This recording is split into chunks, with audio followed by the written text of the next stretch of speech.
Text pouring in. Dusty May comes across as a smug, pompous ass. I'm a Spartan, though. I'll at least admit that if he didn't play for us, I'd probably hate him. He's one of those guys. Dusty's one of those guys, too. Dusty is one of the biggest tool bags out there. If you have a problem with an opposing team or player, you don't attack them in the media. Who is this clown on Sparty Radio Updates? Such a homer. According to Brendan, State didn't lose. They just ran out of time. Whoever was speaking has drunk green goggles on. He admits it, at least. Yeah, he did towards the end there. He was all worked up, which is good. I like the passion of this. I like that Dusty's going at Izzo and being a little prickly and standing up for themselves, and that Izzo hates and loathes everything about him, and he's built his program this way. I love that that's happening for this rivalry right now. As long as we have this gentleman's agreement, I don't like your team, I don't like Izzo, you don't like my team, you don't like May, we're good. We're not going to cheer for each other when we're not playing in one another. Like, we can get behind that, right? Yeah, I think that's good. This text says it's hilarious the difference in the way you guys cover each show or each school. You guys are part of the problem in the media. Your show maybe mentioned the Michigan cheating scandal once for an entire 2 years. Oh, please. Well, I haven't been here for 2 years. Stoney, But every time I've been here, if you remember, not to play scoreboard, I got ostracized by saying that Jim Harbaugh should be fired if they got to level 1 stuff, and he wasn't. No, and look, I called them out for being cheaters, and we covered every time there was news. Yes. Yeah, I still say they cheated. Yes. But the text goes on and says, you guys salivated anything MSU does, and we'll talk about it every second you can. 2 to 6 is the only non-biased show on the station. You know what? This guy should get that green wax out of his ears. Did Brendan send that text in? It's ridiculous. I remember the Dr. Anderson stuff. Yep. I wanted the name Schembechler removed. They should just call it the football building. I said take the statue down. Yes. People only hear what they want to hear. I think even Rico would have agreed with what a lot of Brennan was saying up until the end.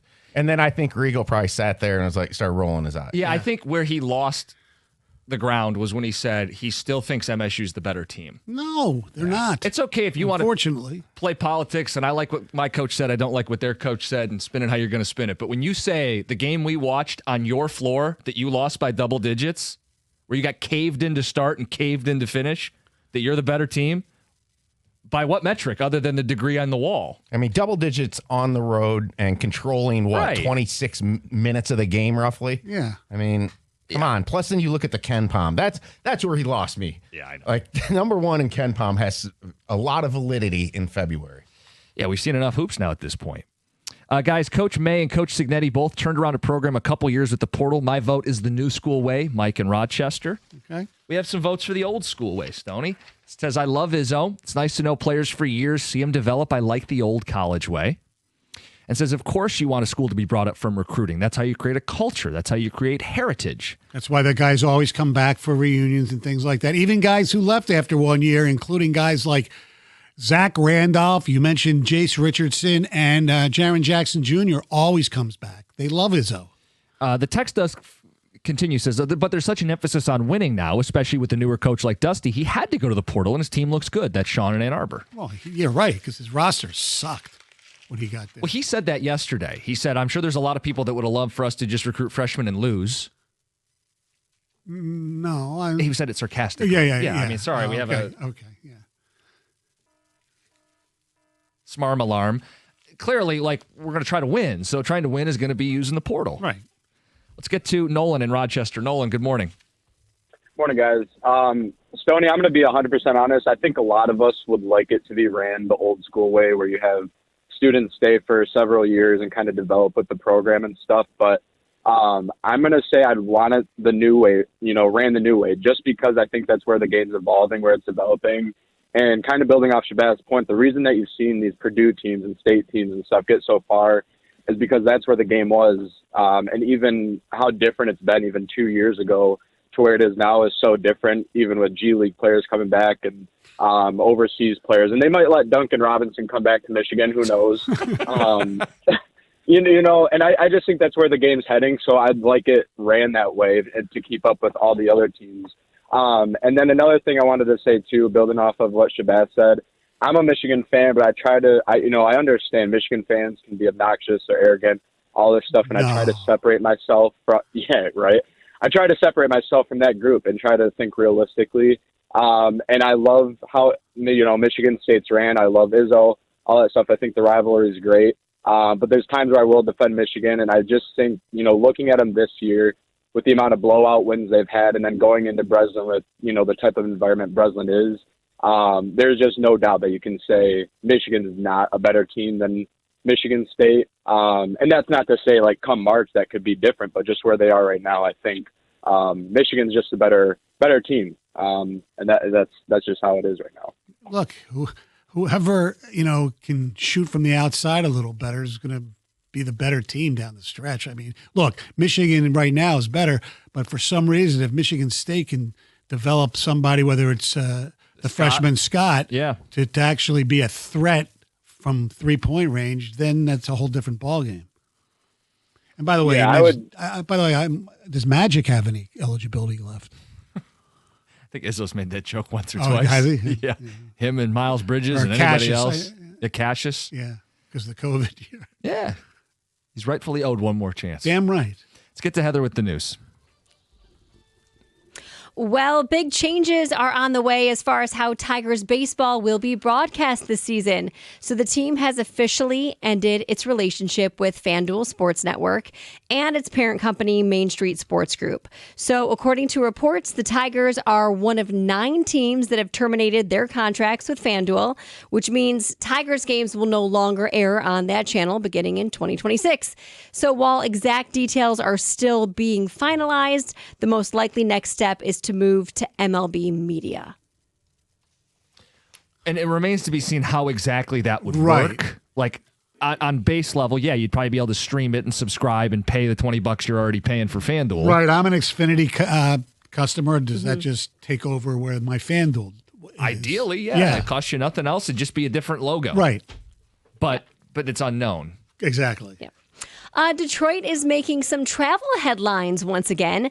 The global design magazine and website Wallpaper has named Detroit the City of the Year for 2026. Pretty cool. It basically talks about how it has made this transformation, this revitalization sweeping the Motor City. Talks about just how great Detroit is. And then Detroit was also named one of the best places to travel in the world last year by the New York Times and Travel and Leisure magazine. Did you see that those influencers from England were over here? Josh and Jace, I believe their names. Yeah, they're all over. They're all over the state. They got a welcome on the scoreboard at Ford Field. They're at a hockey game I saw. Yes, they were everywhere. And my wife was watching this other show called the Lottery Winner or whatever. Okay. Housing, one of those housing shows, and they had somebody from here, and they picked their house. They had the downsize of somebody from here. Cool. I remember when the draft was here, you had people internationally coming and taking on all the sites. So it's cool. Good to see. If you haven't already done so yet, it's time to place your Super Bowl bets. So according to the American Gaming Associations, Americans will spend a record $1.76 billion on legal Super Bowl bets this year. So just imagine how much money other bets, will be making. The association says that no single event brings fans together like the Super Bowl, and this record figure shows just how much Americans enjoy sports betting as part of the experience. And of course, they add the importance of choosing legal, regulated sports books. Hey, we're going to have some fun with it later in the week. Got a Propapalooza. We'll have the picks. Cash the Ticket's going to have a special out. Super Bowl pick season. Yep. This is interesting. There's a 49-year-old man on TikTok. His name is Skip Boyce, and he just launched a project that he is calling the Isolation Year. And it's where he is literally going to stay in one room in his house without leaving for an entire year. He started on January 10th, so he's 3 weeks into this 365-day challenge, and he says the rules are simple. He does not leave the room. He is going to live stream 24/7. You can't bring in any outside entertainment or unplanned interaction.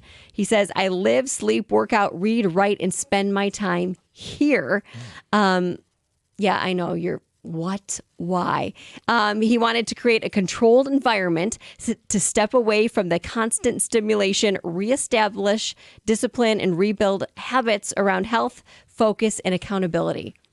So we can all watch this happen, which is even to me the craziest part. But we'll see how long he makes it. He does have kids. They're adults. He built this isolation room. He had owned his construction business. Yeah. His wife will bring him food, but it sounds like even she won't see him for a whole year. It's an extreme way to, I guess, digital detox, but it's more than that. He is working with a virtual trainer. He wants to get in shape. Mm-hmm. Interesting. But everyone online is saying, like, hey, this level of isolation is not healthy. Like, you do need to interact with humans. But we'll see. Finally, this is interesting. If you're still planning Valentine's Day, you might want to consider dinner at McDonald's. So McDonald's is teaming up with Paramount Caviar to offer an unexpected and upscale rendition of its classic chicken nuggets for the most romantic weekend of the year. So McCaviar kits are dropping next week. McCaviar? Yes. Wow. Each kit is completely free. It includes a 1-ounce tin of caviar, a $25 gift card so you can go and buy chicken nuggets, and then a mother of pearl caviar spoon. And they say that this salty, savory taste of caviar makes a great dipping sauce. Have you ever had caviar? I haven't. Yes. Yeah, but I don't. How would you describe it? Very salty. Yeah. Is it good? Yeah, that's all right. I mean, it's like capers on steroids. Yeah. Okay, I've had capers. Yeah. Because when you think fancy caviar, you think of McDonald's. McCaviar kits. McCaviar kits. Heather with the news. Coming up next, John Morosi. It's 97.1.